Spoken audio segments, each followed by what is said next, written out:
So we've been away for a while. We've actually been in Walt Disney World and we're lucky enough to be there for a whole month, give or take a few days doing some other things. I did a few lives while I was there, but I thought it'd be a good idea just to pop a shortish, my videos are never short, but a video up with some things that we learnt that you really need to be aware of if you're travelling to Walt Disney World. I'm just going to do this in one long take because I want to get this out as soon as I can. So I'll apologise in advance for any fluffs of words, but you'll just see how this goes.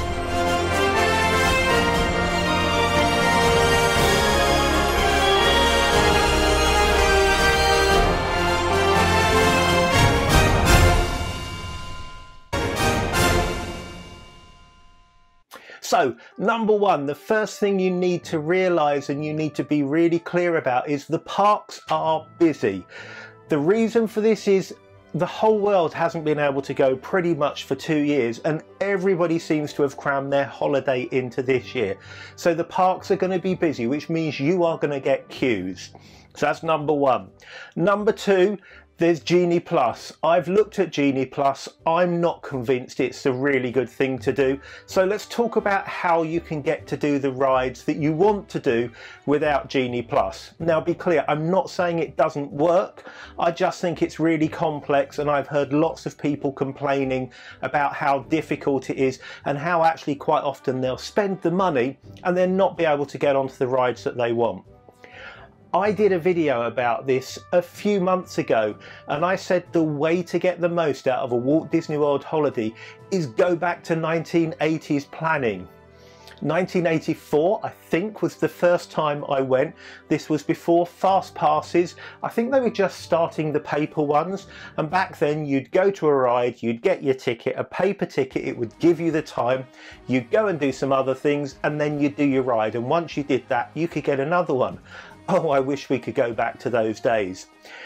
Therefore, the way to get round the parks was to be there at rope drop. Now, again, a few people have said to me, David, what on earth is rope drop?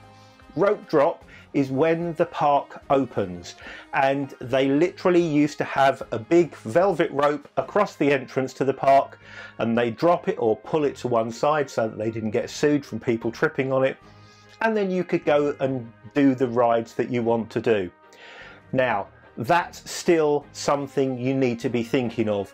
Certainly when you're travelling from the UK, you've got the 5-hour time difference, so your first 2, 3, 4 days, your body clock's going to be all over the place. You'll be waking up at 3, 4, 5 o'clock in the morning, UK time, 3, 4, 5 in the morning Florida time, which is actually 8, 9, 10 UK time. There's a 5-hour time difference. So make the most of those first few days. I'm not saying get up at 3 o'clock in the morning, but be at the parks an hour before they open. An hour before they open. Why do I say that if you can't get in for an hour? Well, there's two things. Number one, everybody else is going to be doing the same thing. So if you get there when the parks open, you're going to be at the back of a long queue. Number two, people that stay at Walt Disney World resorts, and for early mornings this is any resort, which is why I always recommend you stay at a Walt Disney World resort, people that stay there get in 30 minutes earlier than anybody else. Now, if you are fortunate enough to be staying in a Walt Disney World resort, I'd still recommend getting there an hour before the park opens. You'll then be directed around the queues of everybody else and you'll be allowed in early. We did this to go and ride in Epcot, and we were going to do Frozen, I think, and we were let in and we were still at the back of a long queue, even though we were there half an hour before the half-an-hour early entry. So the park opened at 8, we were there at 7, we were let in at 8:30 and we were still at the back of a long queue.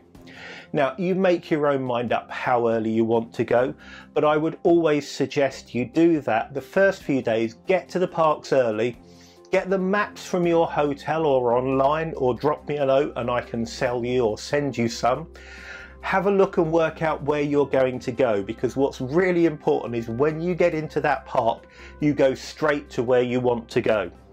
Talking about Hollywood Studios, for instance, when you go in, if you want to do Tower of Terror, you go right straight away. If you want to do Toy Story Land, you're up and to the right. If you want to do Star Wars Land, Galaxy's Edge, you're to the left. Cast members in Hollywood Studios do have signs. They're not as great in all the others. So do think about doing a rope drop when you get there.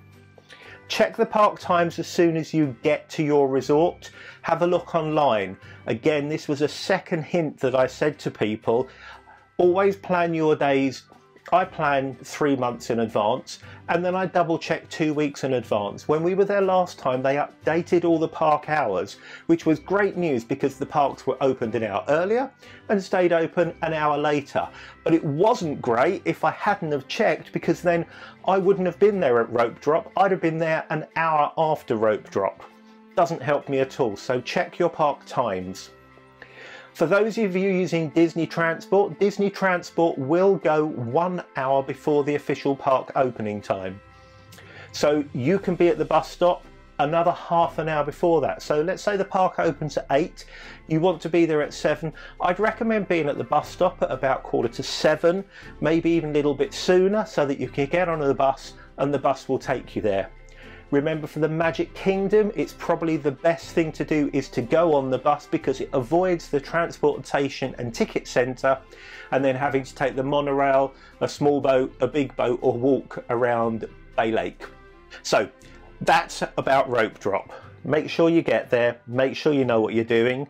What I would also suggest is, once you've done that, do the rides that you want to do and speed round them if you can, and then about lunchtime come out of the park, go back to your hotel, have a little bit of a rest, have a relax around the pool. If you're at Magic Kingdom, you can hop on the monorail and go and look at the other resorts. There's no charge to going into the Polynesian or the Grand Floridian or the Contemporary. You won't be able to use their pools, they're only for residents, but it's a good thing to do. Just have a look around. They've all got quick serve restaurants and it's just a nice break. And actually the walk from the Magic Kingdom round to the Grand Floridian, now that they've opened that up, is a really nice walk. Maybe 15 to 20 minutes, definitely something to do just to cool down a little bit. Or for a little bit of extra fun, there's the little boats that go from the Magic Kingdom and they go to the resorts. You can also get a boat from the Magic Kingdom across to the Contemporary and over to Wilderness Lodge, which again is a really, really lovely resort if you just want to do something different. One of the other hints and tips I said was about your sat-nav. If you're renting a car, you're probably going to think, I should use the car's sat-nav. Be very, very careful about this. We got caught out with this. Now, we go to Disney an awful lot. We're fortunate enough to have gone 2 months in the last 6 months.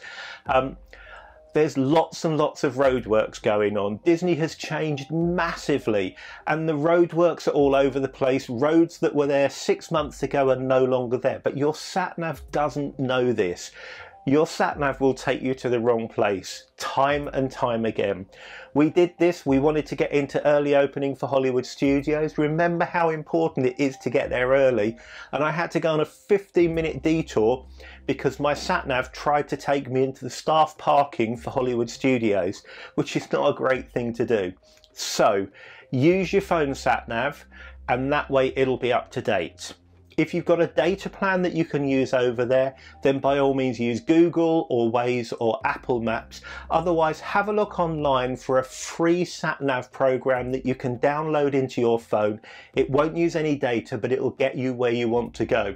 And I'll put in the comments a good one to use there. Second thing on sat-nav is your sat-navs will be set to 2 things. Number 1, use toll roads. Number 2, use freeways or motorways. My suggestion, turn them both off. If you want to spend your whole time on the I-4, leave them on. If you want to go around some nice back roads and have a little tour of the other parts of Florida, for instance, you can actually go around the back of the Magic Kingdom and there's a whole area around there called Dr. Phillips, really pretty. You'll actually get to this place that you were going in pretty much the same time. So my suggestion here is do 2 things. Number 1, leave them both on, so use toll roads, use freeways, motorways, and then see how long it takes you where you're going to go. Pop your destination in. Then go back in and turn them both off and see how long it's going to take you again. I did this and I had a journey of 40 minutes, and when I turned them both off it went to 45 minutes. I avoided the I4 and it's just a nicer ride around.